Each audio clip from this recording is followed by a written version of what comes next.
ರಸ್ತೆ ಬದಿಯಲ್ಲಿ ಸೀಮೆ ಹಸು ಹಿಡಿದುಕೊಂಡು ಹೋಗುತ್ತಿದ್ದ ವ್ಯಕ್ತಿಯೊಬ್ಬರಿಗೆ ಚಾಲಕನ ಅತಿವೇಗ ಹಾಗೂ ಅಜಾಗರೂಕತೆಯಿಂದ ಬಂದ ಮಾರುತಿ ಸುಜುಕಿ ಕಾರೊಂದು ಡಿಕ್ಕಿ ಹೊಡೆದ ಪರಿಣಾಮ ಸ್ಥಳದಲ್ಲೇ ವ್ಯಕ್ತಿ ಹಾಗೂ ಸೀಮೆ ಹಸು ಸಾವನ್ನಪ್ಪಿರುವ ಘಟನೆ ಕೆಂಚೇರ್ಲಹಳ್ಳಿ ಪೊಲೀಸ್ ಠಾಣಾ ವ್ಯಾಪ್ತಿಯ ಮಣಿಹಾರ ಮುದ್ದಳ್ಳಿ ಬಳಿ ಮಂಗಳವಾರ ಸಂಜೆ ನಡೆದಿದೆ. ಕಾರು ಡಿಕ್ಕಿ ಹೊಡೆದು ಸ್ಥಳದಲ್ಲೇ ಸಾವನ್ನಪ್ಪಿರುವ ವ್ಯಕ್ತಿ ಚಿಂತಾಮಣಿ ತಾಲೂಕು ಮಣಿಹಾರ ಮುದ್ದಳ್ಳಿ ಗ್ರಾಮದ 68 ವರ್ಷದ ಪಾಪಣ್ಣರವರಾಗಿದ್ದು, ಸೀಮೆ ಹಸು ಕೂಡ ಇವರದೇ ಆಗಿದೆ. ಮಂಗಳವಾರ ಸಂಜೆ 5:45 ಸಮಯದಲ್ಲಿ ತಮ್ಮ ಗ್ರಾಮದಲ್ಲಿ ಪಾಪಣ್ಣ ಸೀಮೆ ಹಸು ಹಿಡಿದುಕೊಂಡು ಮನೆಗೆ ತೆರಳುತ್ತಿದ್ದ ವೇಳೆ ಚಾಲಕನ ಅತಿವೇಗ ಹಾಗೂ ಅಜಾಗರೂಕತೆಯಿಂದ ಬಂದ ಕಾರೊಂದು ಡಿಕ್ಕಿ ಹೊಡೆದ ಪರಿಣಾಮ ಡಿಕ್ಕಿಯ ರಭಸಕ್ಕೆ ಪಾಪಣ್ಣ ಸ್ಥಳದಲ್ಲೇ ಸಾವನ್ನಪ್ಪಿದ್ದಾರೆ ಎಂದು ತಿಳಿದುಬಂದಿದೆ.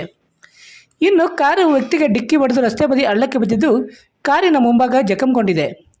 ಅಪಘಾತ ನಡೆದ ಕೂಡಲೇ ಕಾರು ಚಾಲಕ ಕಾರನ್ನು ಸ್ಥಳದಲ್ಲೇ ಬಿಟ್ಟು ಪರಾರಿಯಾಗಿದ್ದಾನೆ. ಇನ್ನು ವಿಷಯ ತಿಳಿದ ಕೂಡಲೇ ಸ್ಥಳಕ್ಕೆ ಕೆಂಚೇರ್ಲಹಳ್ಳಿ ಪೊಲೀಸ್ ಠಾಣೆಯ PSI ಶಿವಕುಮಾರ್ ಮತ್ತು ಸಿಬ್ಬಂದಿ ಭೇಟಿ ನೀಡಿ ಸ್ಥಳ ಪರಿಶೀಲನೆ ನಡೆಸಿ ಮೃತನ ಸಂಬಂಧಿಕರು ನೀಡಿದ ದೂರಿನ ಮೇರೆಗೆ ಪ್ರಕರಣ ದಾಖಲಿಸಿಕೊಂಡು ಮುಂದಿನ ಕ್ರಮ ಕೈಗೊಂಡಿದ್ದಾರೆ. ಯಾವ ನಿಮ್ಮದು? ಮಣಿಹಾರ ಮುದ್ದಳ್ಳಿ, ತಾಲೂಕು ಚಿಂತಾಮಣಿ, ಜಿಲ್ಲೆ ಚಿಕ್ಕಬಳ್ಳಾಪುರ. ಏನಾಗ್ಬಿಟ್ಟು ನಿಮಗೆ? ಮಾವ ಆಗಬೇಕು. ಹೆಸರು? ಪಾಪಣ್ಣ. ಅವರು